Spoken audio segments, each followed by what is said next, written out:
Palanpur collector કચેરી બોમ્બથી ઉડાવી દેવાની મળી ધમકી। પાલનપુર કલેક્ટર કચેરી બોમ્બથી ઉડાવી દેવાની ધમકીવાળો મેલ આવતા કલેક્ટર કચેરી કરાઈ ખાલી।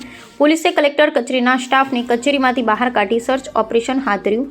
મેલ ક્યાંથી આવ્યો, કોને કર્યો તેને લઈ પોલીસે તપાસ હાથ ધરી। પાલનપુર કલેક્ટર કચેરી ફેરવાઈ પોલીસ છાવણીમાં।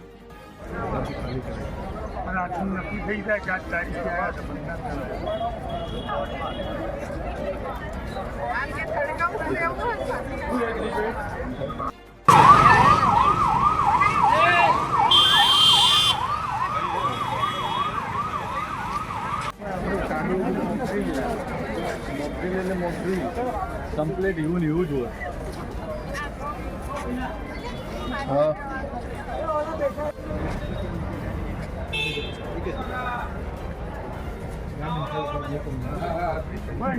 એ રીત કરી